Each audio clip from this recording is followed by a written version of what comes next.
I finished the last series of photographs, I took a little time off and I started thinking about doing actual installations, because the photographs that I did, really I created an installation to be photographed.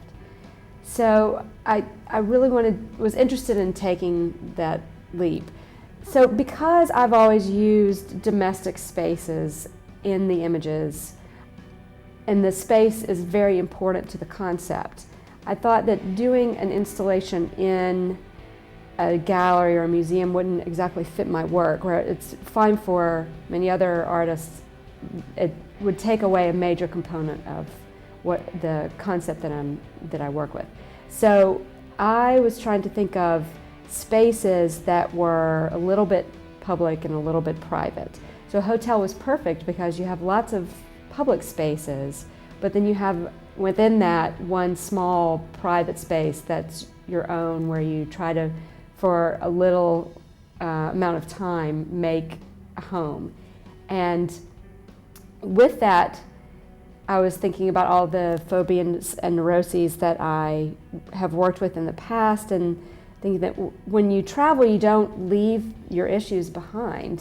They come with you. So I was trying to think of what issues would really be exacerbated by travel.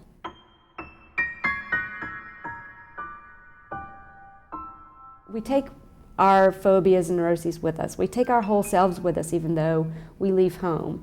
And how we deal with that is pretty fascinating. Everyone has issues. So how we handle our issues when we're out of our comfort zone is fascinating to me. And I would hope that it would make people think about their own issues and how they travel with them, or the people they travel with.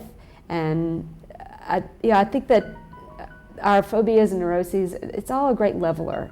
Human behavior, it really is what makes us all connected. Just what our little differences and our shortcomings. And it's just another reminder that, day-to-day life, whether it's being at home or traveling somewhere that could be exciting, is made just a little difficult by, our eccentricities.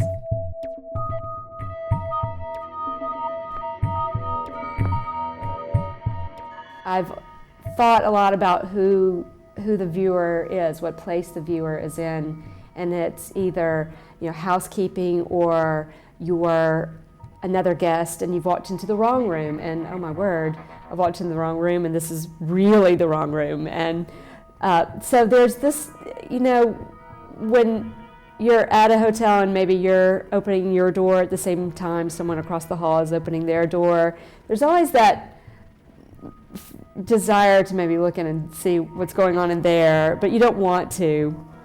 But there's a little bit of, that you feel like a bit of an intruder, and because there's so much going on in there, and they certainly really wouldn't feel comfortable with someone seeing it. So it does add a little tension to the mix.